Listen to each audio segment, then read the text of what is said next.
And welcome to another episode. Coach Keyton and Crawford here on the Crawford Podcasting Network on a cold football night, May 18th, 2025. Kerry Keyton, how do you like 52 degrees versus No, 85? Kerry was in heaven on Friday. Kerry sat in the house and had to shut the windows on Saturday. I was supposed to go to a car show. Like, nope, can't do it. Yeah, I can't. It's just too cold. My body not working like that yeah, right you're really soft when it comes now. to, Soft. yeah, you Charm is might be big, but you're soft. when I have options, I'll choose what's best for me. And being cold, not, no, I'm not gonna do it. Just can't do it. 80 Okay, was so Friday was beautiful though. yeah. Oh, yeah. Oh, So he's getting philosophical on me already. He's my co host, and we've been doing this a few years. And typically, we have a special guest. I want to apologize for my nasally sounding voice. Not only am I fighting my situation with cancer surgery, now I got a head cold. So, that's the weather. yeah, that probably, well, it's pollen and all that stuff affects me too. But Up and down. special guest, particularly special to me because he's my son, Cody Crawford. 10 years of experience coaching college football, former East Lansing Trojan captain, and same he held at Albion College for the Britons. Welcome, Cody. How you been? Been doing well. Good to be back on this show. I think it was almost about a year ago. I was on last when I was home for the summer. We're over at Grand Traverse Pie Company. I know Oh, we're going to yeah, get back there soon, but we are. always fun to sit down with you and talk, obviously, and then especially with Kerry. Always good energy and looking forward to it because, like you said, we got a good topic today. Yeah, never lacking an opinion, Coach Kerry Keyton. That is for sure. Cody, let's just start with you before we get into the topic. Because you have been on the podcast, and people ask me what you've been doing. So, can you kind of just give a quick overview of what your status is in terms of coaching football and what you're doing occupation wise? Yeah, this coming season, this coming fall, I'm going to be coaching at Waverly High School, be the defensive coordinator there. Um, a lot of people probably remember I was at Central Michigan for 3 years, and then it was last spring or spring of 24. I went out to Idaho State, and that was just for about 9 months. Defense coordinator who brought me out there and myself, we were both let go. So I've been back here really since December, looking at different options and kind of going to lock in and get started with the situation I have over at Waverly, which I'm really looking forward to and should be a lot of fun. Yeah, well, Kerry Keyton can talk about coaching high school football. This is your first delve into high school football, Cody, from a coaching standpoint. But so Kerry, 33 years, damn, that's a lot of coaching. Um, and we're going to kind of break down where it was coaching high school football back in the day when you started and where it is now. How would you summarize rather, how it was coaching when you first started? You were at Eastern, you did Everett, and versus now. And I'm not saying it was just the good old days back then, but contrast the two if you could.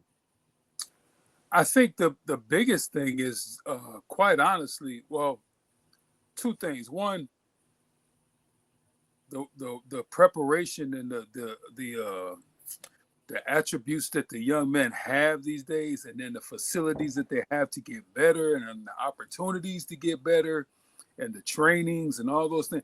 Those things are so much more better now than they were 30 years ago, you know. But at the end of the day, what it really truly comes down, I mean, things were a lot more simple back then, where, it's not, they don't have as many distractions back then. So it was easier because, the kids play sports, they was outside, that kind of thing. Now there's just so much stimuli for them. It's hard to keep them, focused on, doing whatever. And then there was also a lot more people, doing 2-3 sports back then, where now everybody's trying to specialize and just do this, and which basically takes their options away, in my opinion. But at the end of the day, what it truly comes down to is that's never going to change. One, you have to put the work in. Yeah. You just have to put the work. The old saying, you can't take the elevator to the top. You got to take the stairs. You have to put the work in. And then in my opinion, in order to get the very best from people in general, they have to know two things. One, that you care about them. And two, that you have to build those relationships. You have to build a relationship with the people, because then they know that you are just as invested in. And it's not about necessarily winning, because winning will happen, it won't happen, whatever. But they have to know that you care about them. And if they have that, most people will do pretty much anything for you. Right. And that's the key that's the key that why we had so much success at Everett, because our coaches, we were truly invested in them kids over. Well, what do you need? What can we do? What can, it's funny because Jaleel sent me a post the other day. It was a high school team posted a picture about having the combinations of uniforms. Now we're talking like 2025, right? We were doing that 15, 20 years ago. We had 6 uniforms in high school. Nobody had that. No, I remember Everett, you guys were a little creative in your we had them all. attire. So it was like we were so invested in, we want to give those kids the best and have the best opportunities. And they paid us back by working their butts off. Yeah, they did. You did. And with you and Marcel, that was a great combination. Cody, so 10 years of coaching college football, now you're delving into high school football. And I think and we had discussions about this, you said this was probably going to be an adjustment in terms of not just the level of play, but just how kids look at the job, the task at hand of being a football player. So what, good and bad, what have been maybe the things that surprised you the most, or in a good way, or obviously in a challenging way, coaching high school? Well, I think the first thing is, and you can say this at a lot of college programs and small college programs, but you're wearing truly a ton of hats when you're a coach in high school, and depending on your staff, and especially like in this area, where I'm at right now, it's not like necessarily a football hotbed where you got Power 4 after Power School coming in during the spring eval period to recruit the athletes around here. It's a lot of more so GLIAC D2 talent, but it's really just the, I guess, commitment level. You can go across a state and find differences within the area, but it's really just the commitment level, those sort of things, and just the time, energy, effort in terms of the players I'm talking, and what they think they know, and when you get to the college level, just being around there, and I can even go into the differences among the levels at college, whether it's D3 up to D1. The higher level you go, you're going to have high achievers at every level, but the higher level you go, usually, whether it's high school or college, you're going to have a higher number of them. So I think it's just seeing how, depending, I'm going all around these schools too, going into the buildings and just seeing the culture within those buildings and with the athletic departments, in terms of how those kids work, how with the coaches, how structured they are as a program, and kind of just how they carry themselves. If they think, some of them are pretty delusional, some of them are pretty, have a good headspace in terms of, where they're at or what they need to be. But it's just, it's a whole different ball game. You go to the Power 4, Group of 5 level of college football and high school football here in Lansing, Michigan. If you're coaching, you're obviously going to have to do a lot more. And then, the players that you're dealing with, football to a lot of these kids is 3 months a year. I'm used to where it's truly 12 months a year, with some 3 or 4 week off periods here and there. But that's really, everything I'm kind of talking about. Is just like a lot of these kids, just 3 months a year to them. So you kind of got to remind yourself of that. Yeah, Kerry, you're big, as is Cody, a proponent of multiple sport kids, because if they're running track, you give a mulligan on missing an off-season workout or something along those lines. But the biggest challenge that I think, Kerry, that you and I have discussed over is just the sheer numbers, the dwindling of numbers. I mean, when you have whole high school, they used to march out 65 for a freshman team, 65 for a JV team, 65 for a varsity team. And Cody, you've talked about this. Their numbers are challenged. You look at, my God, Kerry, your alma mater, my alma mater, Eastern High School can hardly field one team. I mean, what's causing this? What's the number one cause of this in your mind? Well, to be honest, it's just, two things. One, there's just so many other things that kids will do, and secondly, playing football is not easy. No, nobody puts it's hard.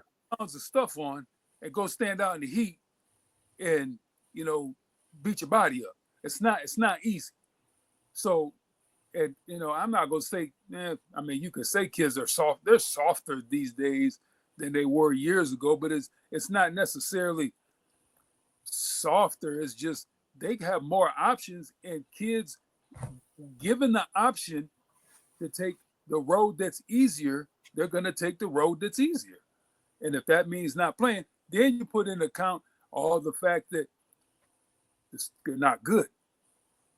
If you're not good, then you're not going to get those kids to come play if the team sucks. They're not going to go play. They'd rather be in the hallway talking trash to those kids instead of going putting some work in and help the team get better.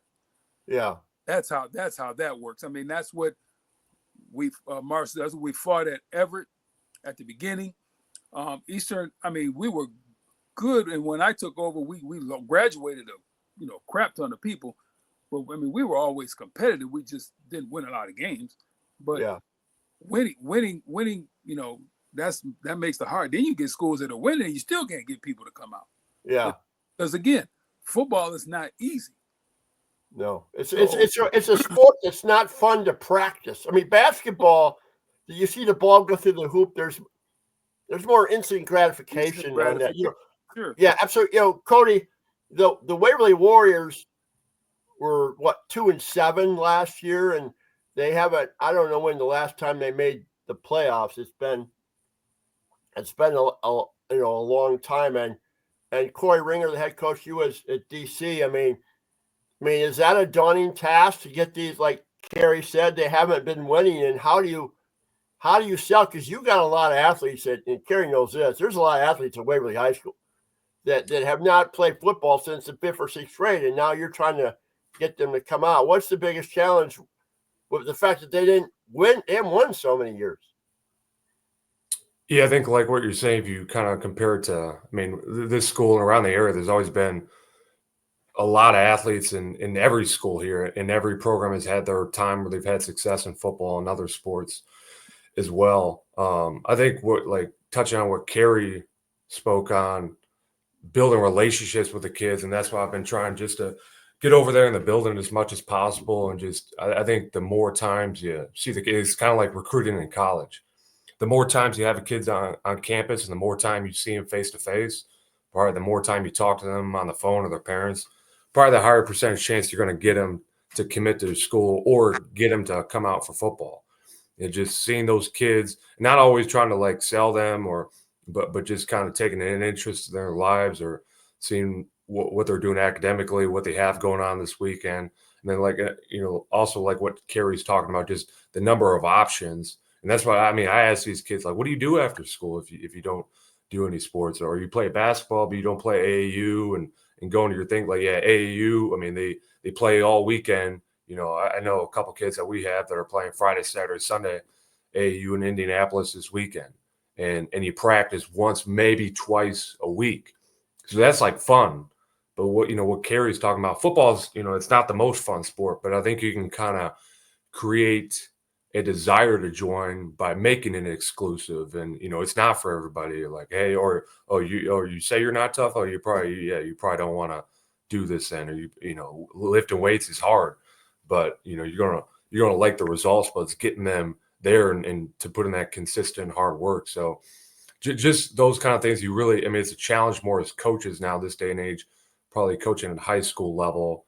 And another thing, like Kerry's saying, it's like all these kids, it's so easy to be just like we see on TV, everyone's, making fun of and being critical of the guys out there or the guys performing.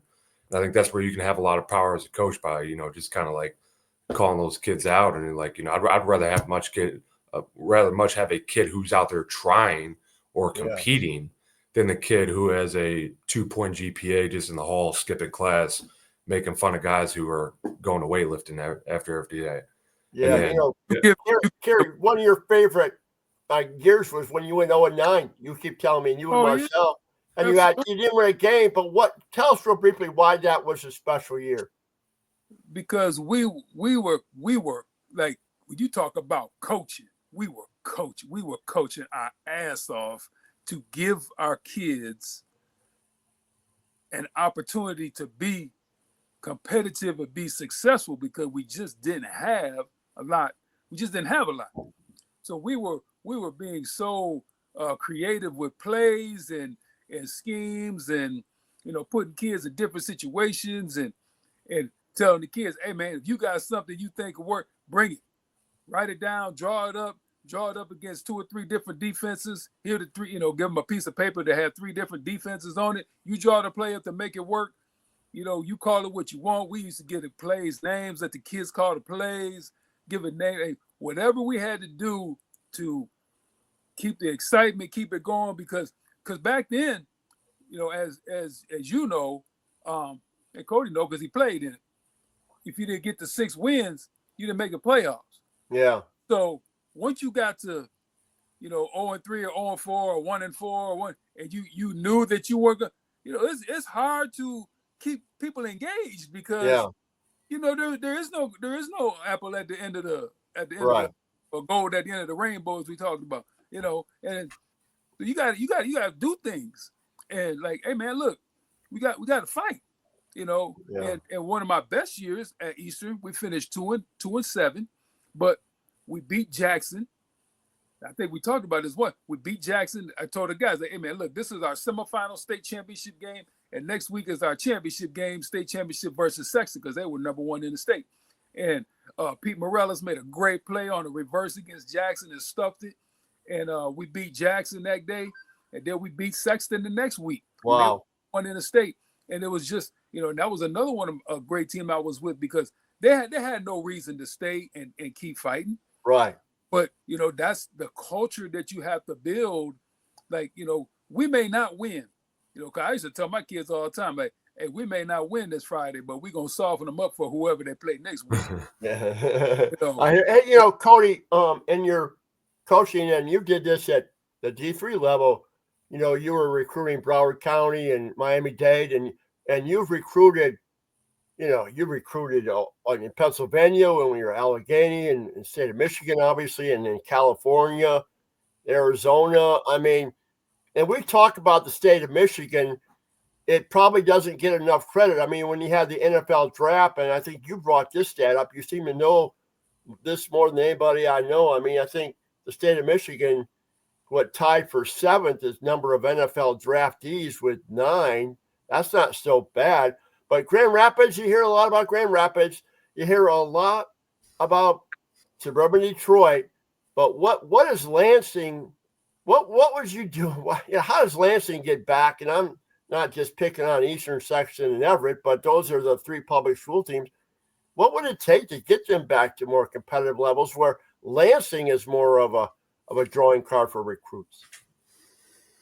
Yeah, for recruiting, I think it's a couple things. And you just look at the top areas in Michigan and why. Detroit, obviously, one of the top 10, 15 largest areas in the whole nation. You just have so many people down there, and then just kind of just a more of a football and athletics culture with the talent that comes out there. And then Kerry and I, talked a little bit about this as well. when you look at like Grand Rapids or just other areas, just the investment. And I know they have like a lot of money over there with the DeVosses, and putting that into private school, public schools, and you just see, and I've looked up and see what their staff in terms of and having a strength coach in the school. I think that's probably the biggest thing. You could talk about spring football, and the MHSA has changed even since I was coming out, and really in the Midwest, it's not like they're behind compared to a number of other northern states. But I think you definitely got to invest in it, draw attention to it, and that just kind of creates the culture. Because even like the number of athletes that come around, like the teams that we have, how good DeWitt, East Lansing are in football, East Lansing with basketball, and it's not like you just don't go around this area and kids are like jumping on board with whatever sport that may be hot at that school. So that part just kind of surprises me, or just unique to me, and just the challenges that you're going to have with getting kids out. But I think when you compare this area to other areas, or even when I was down in Indianapolis living there for 2 years, it's the investment at the high school level with the strength coach and weightlifting. And that's all, it's not just a football thing either. And you see those schools that have a strength coach in the building that's working with every athlete, they're usually, pretty good in every sport that they offer. Kerry, what are your thoughts on that? Did it come down to just a strength coach? I mean, or what are some other things that you would like to see in the state of Michigan to improve the caliber of players overall? Oh no, we've said that. I've been saying that. Like, that was one of the biggest things that, like, I'm like I said, I'm not one I don't pat my back and all that, but that's one of the main things that I did when I went to Everett. Like, and I truly believe that's why we became better, was, we're going to be in this weight room every day, Monday through Friday. My kids, they knew the program. Mondays and Fridays was chest and tries. Tuesdays and Thursdays was legs and shoulders. Wednesdays was biceps and back. And that's what we were going to do. And they didn't miss. And I had some kids walking out of their bench at over 400 pounds. We moved the crowd now. And it made, like you said, made the basketball team better, made the wrestling team better, made the baseball team better. But, they've done some stuff in Lansing which is very disappointing. They spent a crap ton of money on a weight room in a field house that we can't even get to use. And I've said, we tried to get a program together. I've talked to Jaleel and talked with other coaches in Lansing. Like, it'd be very easy to get a strength coach in the school that can work with the phys ed program. Right. Pay them a first-year teacher salary and work with kids every hour, and then after school work with the kids that aren't playing a sport or maybe practice later for an hour and get a weight room session in, and then for from 4 to 5 work with the neighborhood feeder middle school kids could come up there and just get a taste of weight training. But no, at the end of the day, especially football, if you're not lifting weights, you're not gonna beat nobody. No. You can scheme them to death, but at some point in time, what they say, when the rubber meets the road, if you're not as strong or big as those other people, you're gonna lose. And what Cody was talking about, like that, no, it is the investment. Grand Rapids, Kentwood is breaking ground on the indoor, and I do the research on it because that's my thing. Facilities. That's what are we doing? What are you doing? If you're spending any money in 2025 and beyond, if you're spending any money in a school district and 80% of the kids in the school plus don't have access to it, why the hell are you building it? That's true. There's no reason to build a building for a school district that kids can't use. Yeah. I don't care if you're building a brand new school, like they're building some brand new schools in Lansing elementaries. That's beautiful because now all the kids get to use it. It's a brand new place, Right.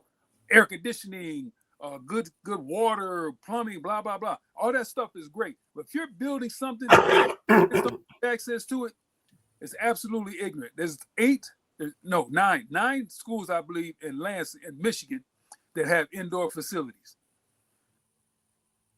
you can get them done now between $5 and $10 million. And I said, oh, that's, yeah, no, that is a lot of money. Don't get me wrong. Yeah. But at the end of the day, it's not that a lot of money when 100% of your school can use the facility to get better at something. If the band needs to practice, oh, we got bad weather outside. Oh, we could use it indoor tonight. Yeah. You know what I'm saying? There's more things that come from that. And if you're not investing in your kids, then why would you expect anything from them? Yeah, no, I get that. And speaking of investment, that goes both ways, in my opinion. The kids have to invest and show up. And Cody, I mean, to embarrass you, but I mean, high school, the 4 years of playing football at East Lansing High School, the 4 years of playing college football at Albany, you did not miss a meeting. You did not miss a practice. You did not miss a game. You were undefeated. I mean, you ran the table. In fact, you only missed one practice, I think in sixth grade, when you had a fever over 100. And that's really unusual. I mean, now, granted, you didn't get hurt, but you put the physical effort in your weight room, which helped you prevent injury. But with your own benchmark, how difficult is it to watch? You have kids saying, oh, I can't make it. I got to watch my sister or something like that. I mean, how frustrating is that for you? And do you understand that, or is it that's just we have to accept it? Yeah, well, I always try to, like you're saying, and I missed one meeting with Harrison my freshman year. Still, I remember that. I'm sorry. Still irritates me, but I think that's like the difference. Like going back to the differences we're talking about, or like Kerry's experience in his career. It's just like the amount of pride kids can have in doing the stuff that they completely control. Like you're born with your athletic ability. You didn't do anything to earn that, but I'd have more pride in what did you work yourself into. But like you're asking them, it's extremely frustrating for me because that's just kind of how I've operated. With you, Mom, and just Kelsey and Taylor, just kind of how we operate. Like if we had something, or if we were a part of something. And what does the practice mean? Like we're going to be there and we're going to be on time, and yeah, just trying to entice kids. And it's so much searching for excuses or reasons why they can't do something, and then just on the back end, the expectation level, what they think they're going to get out of it, or the level that they think they're at. So it's really. And you still find kids. I mean, there's plenty of hardworking kids. They just stand out more probably these days because there's kids like that come from very good families or parents that have passed those down to their kids. There's just probably a less number of them.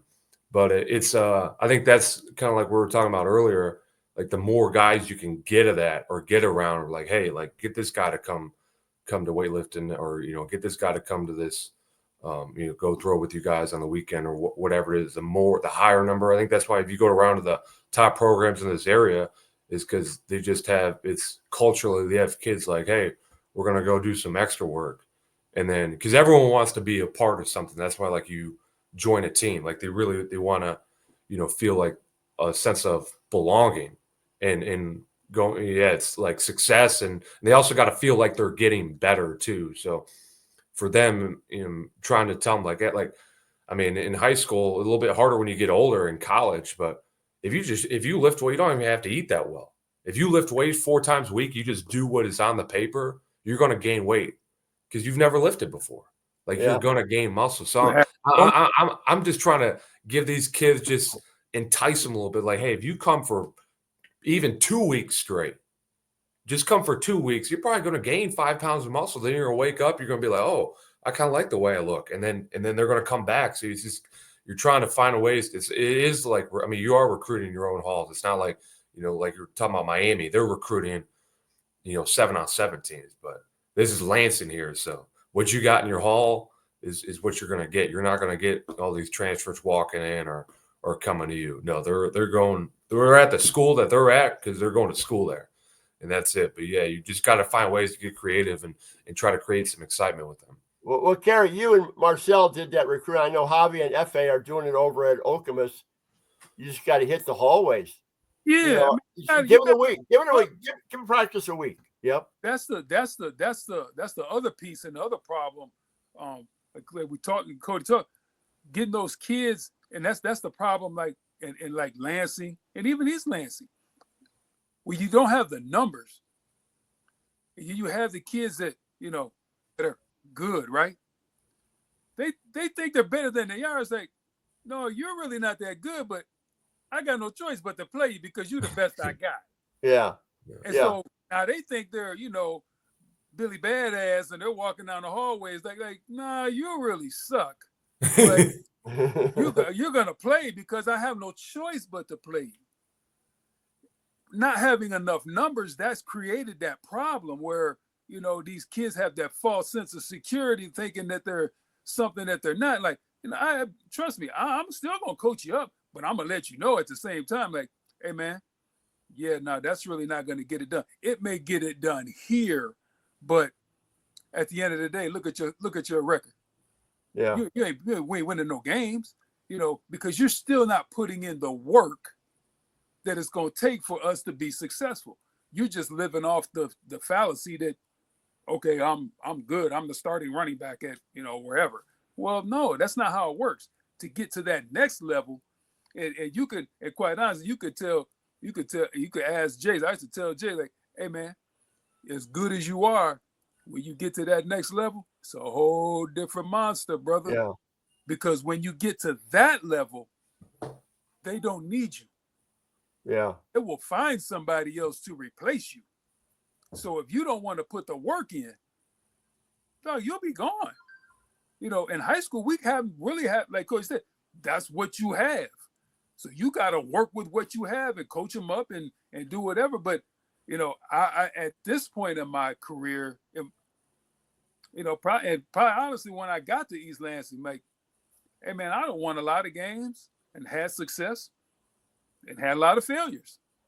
So at this point, it's really not about the wins and the losses for me. It's about doing what Coach Farraco wants you to do and doing what's expected of you. And if you can't do that, I don't even want to be around you because you're not living up to the standard that's being put in front of you.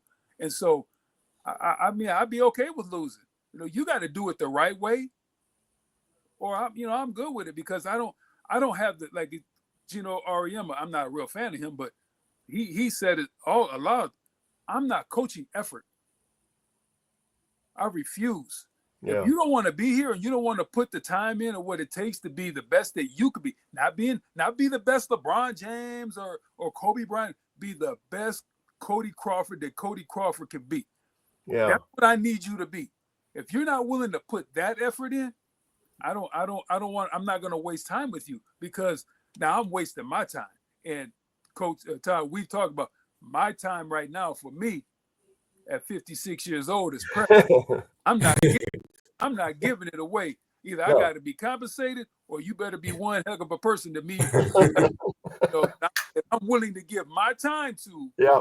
Well, damn, you better be damn important or it's going to be a problem. Yeah. Okay. Last question for Cody, and then we'll close it out. So I'm not just having you send this message to your potential Waverly Warriors who can be playing for you this fall, but all high school football players, what's the number one message you'd like to send to them to make them better student athletes and utilize the summer, sitting here at May 18th, to make sure that when two-a-days hit in August, they're ready to play football? I think just any investment you can make, whether it's football or school, that all adds up all over time. I think that's hard for you. You gotta, tell them to have that microscopic and telescope view as well, see the big picture, because you remind them, like, hey, you're going to be playing in front of a big crowd, and you want to be all kind. You want to wake up in the morning to see your name in the paper. You want to be on the fifth quarter at night. And those are all fun things. That's why you're out. You're having fun in the locker room with your boys and all that. But you gotta exactly. It's like you're investing in the stock market. You're not going to get anything out of it if you're just putting in 5 cents a month. You got to invest, but just a little by little. Each day that's going to add up over time. And you got to think, like, what am I doing that the competition isn't? Whether that's on my team, guys I'm competing with in the area, and all these kids, they say at least, they want to play college football, and a lot of, they think, the highest level possible, and probably a level or two higher than they actually are capable of. But like, what are you doing to stand out? Like, what are you doing to perfect your skill set and everything that you're going to present to, who's selling? And those are the college coaches. So I think just put in that consistent, intentional hard work, not just showing up to the field and say like, oh, I'm here working because I took a picture. What'd you do in that hour? What did you actually get better at? What do you like? Are you watching? Everyone's on YouTube now, or watching reels. Why don't you spend 10 minutes less of watching, just consuming content that's not doing anything for you, or watch your favorite NFL player, but just trying to develop habits, because that's where, especially like, hey, you're not a very good student, and you don't really seem to have a desire to continue your football career. You got to figure out what you want to do, especially like if you're a junior, senior in high school. It's gonna be here, and like, what you're not just in high school, and your identity is not just wrapped up in what classes you take and what sports you play. So I think just kind of helping them figure out what's going to interest them, and what they want to do, after high school football and all that, and just ultimately telling them like, hey, the things you want to get out of sports or high school right now, you're just developing those habits, and everything's habitual and positive habits. And that's gonna, you look at, like, I'm sure all the players that Kerry's coached over the years, and the guys that are probably doing well and have all their LinkedIn with a bunch of nice jobs, are probably the ones who work pretty hard, or some of the hardest workers in the weight room, where you didn't have to tell them, like, you didn't have to be a reminder guy. They weren't always on a list. Oh, you're late again, or you're on this list because you haven't paid your fees yet, or you're on this list because you got in trouble with the principal. Like, don't be a list guy. And I think if you can avoid that, then is a lot of, like, if you don't do these things, not as much what you do, but if you don't do these things, you're going to set yourself up for a lot more success in the future. Yeah. Well, Kerry, you run into some of these oldies. I mean, you've told me a couple guys you've seen, and they've gone on and done things that got good jobs. And I mean, you're smiling ear to ear when you tell me those scenarios, when you run into them at Myers or something like that. It's phenomenal, man. It's phenomenal to see these young people doing great. I just ran into one the other day. It's like, it just makes you feel so good that, maybe you just had a little bit, that you dropped one pearl on them or something that helped them, just be successful, because that's all you trying. That's all you doing. That's right. Still no NFL damn football players, man. Yeah. That's the that little percentage. I'm trying to get you to understand how much you got to work, and so that when times get tough in the real world, you looking at it like, hey, this ain't no harder than what Coach Keyton had us doing back running the hills at Easter. So this easy work here. Let's go get this money.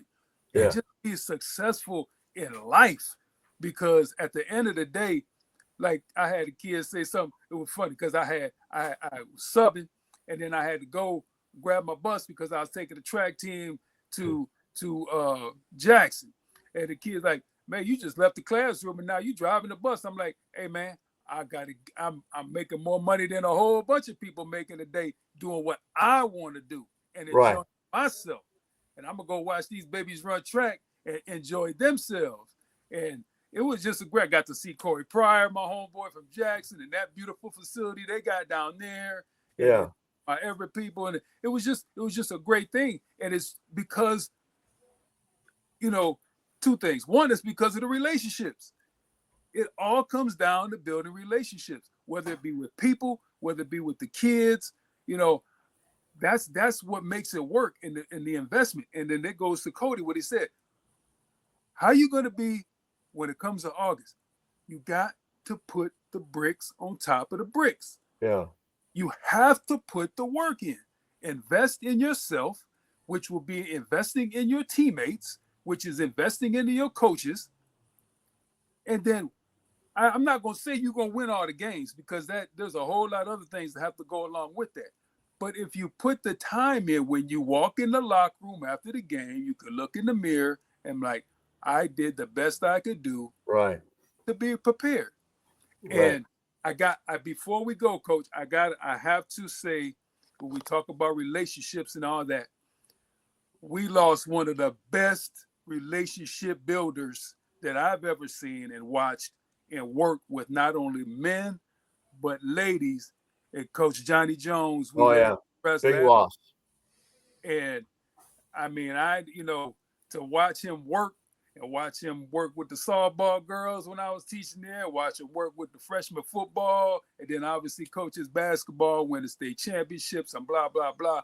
One of the best relationship guys I've ever been around, and just watching him work, it's like there's only one other person I've seen in my 33 years of coaching that teaching and all that had their way with. There's two people, and Coach Jones is one, and Coach Watson is the other.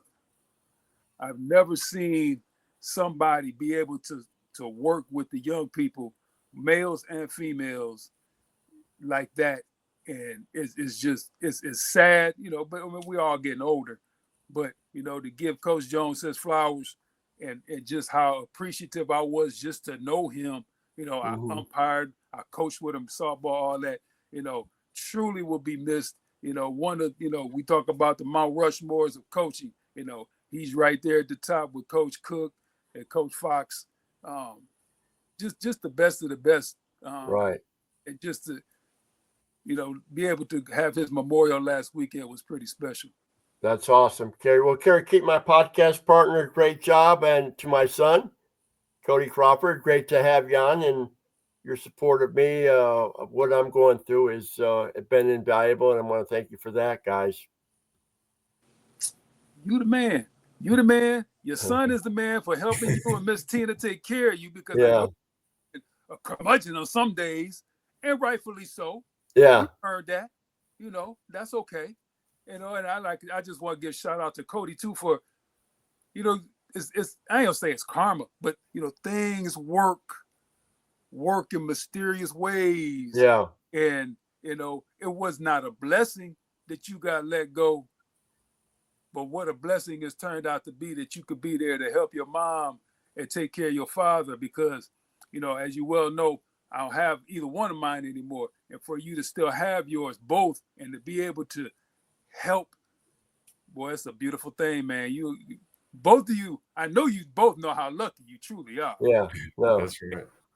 For that, it's like, yeah, it sucked that you got let, but look what blessing dropped in your hand, and now to be able to coach at Waverly and to do, to still do what you love to do, and now you could be with you, man. It's a beautiful thing. It's a beautiful thing. That's right.